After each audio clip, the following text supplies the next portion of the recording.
I just saw It Ends With Us, and I was fucking blown away.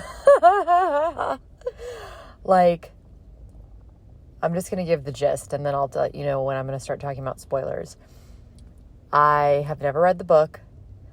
All I saw was the trailer, and to be completely honest, the trailer made it look super cheesy. I was very clear about the demographic when I saw it. I was like, okay, they're obviously targeting women. I was like, okay, this is going to be super melodramatic, very like Hallmarky. Like that's kind of was my interpretation. But I had an extra movie left on my AMC A-list this week. So I was like, you know what? Like something like was kind of like, felt like it was pulling me to see it. And I was like, even if it is cheesy, I like cheesy stuff. Like I like stuff that moves me. I like chick flicks, you know. I'm a chick. Not that you have to be, you know, a chick to like chick flicks.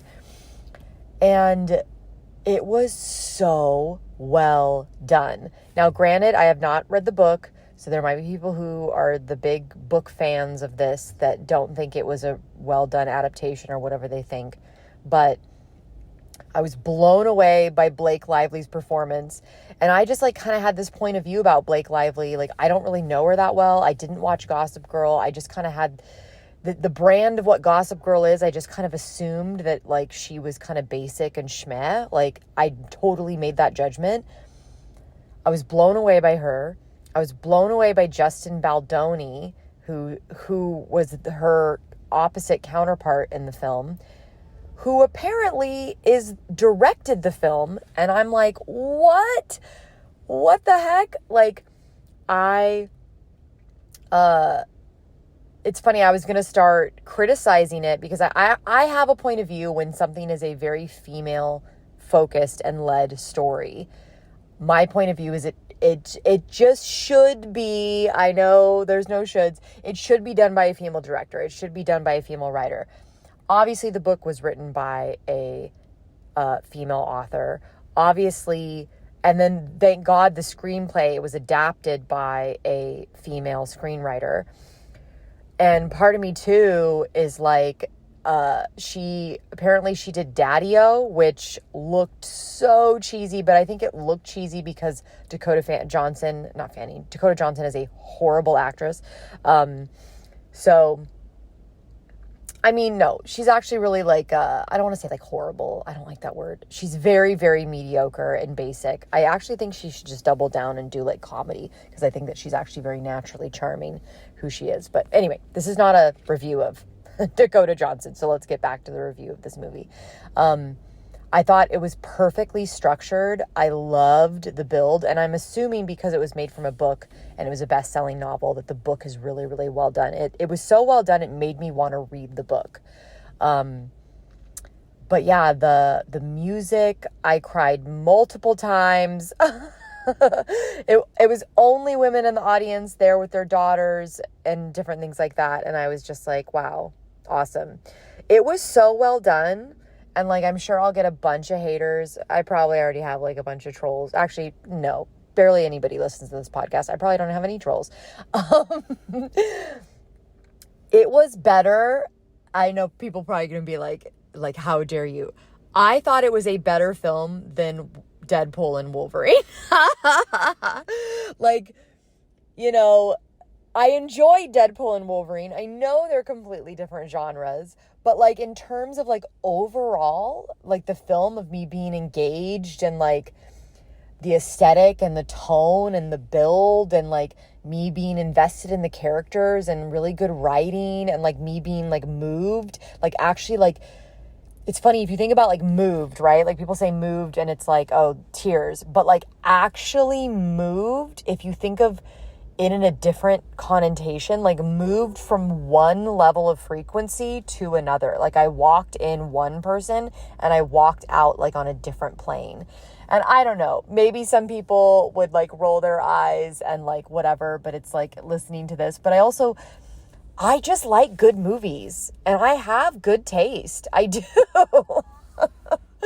So I just think that I don't go in with this thing of like, this is a chick flick. Like, I'm going to think it's stupid. This is a Marvel movie, action movie. I'm going to think it's stupid. So I think I'm actually a pretty good judge of like, I just like when things are good. And I've studied this craft enough to be like, oh, like, and be able to pinpoint like why something doesn't work or whatever. So anyways, go see it. Go see it. Go see it. I want this film to do well. And it's up against a bunch of like blockbusters, but wow, bravo, bravo. Go see it with your ladies. Go take you, like, depending on if you're like your husband is actually is open to it, or your boyfriend or your partner, and they're not like being like a douche about it. Like, oh, that's too like emotional. Like, I actually think that like the funny thing is really macho or really toxic dudes should see this movie. Okay. Spoiler alert, spoiler alert, spoiler alert. If you haven't seen the movie yet, turn it off now. I'm going to start talking about things that might spoil the movie for you. One of the things that I thought was so well done was the character development of her and the character development of him. I have never, ever seen a film where the villain, quote unquote, and the person that is like, you know, he is physically abusive, that they actually pinpointed and talked about the reason, not the reason, the source of where it came from. Not as a justification, but as like the source of like, well, yeah, someone who had that happen to them, of course they're going to be crazy and obsessive and like emotionally unstable, and like the way it shows is it comes out is through like the beating, right?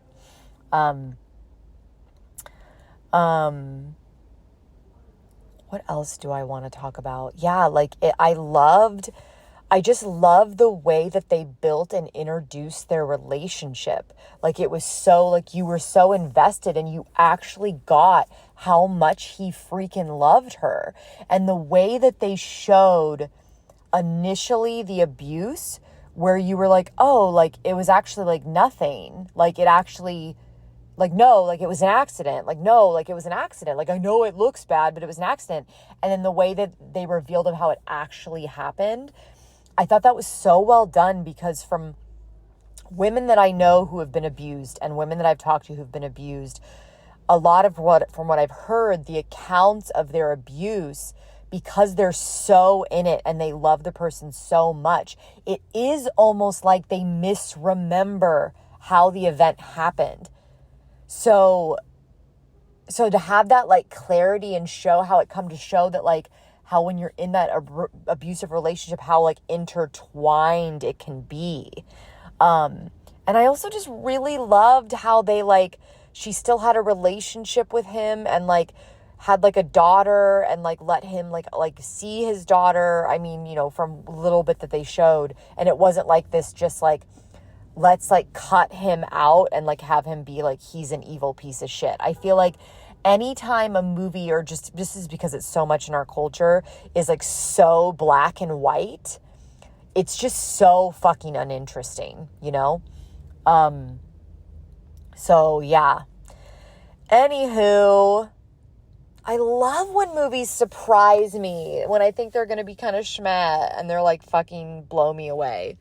Did not expect that movie to be so wonderful.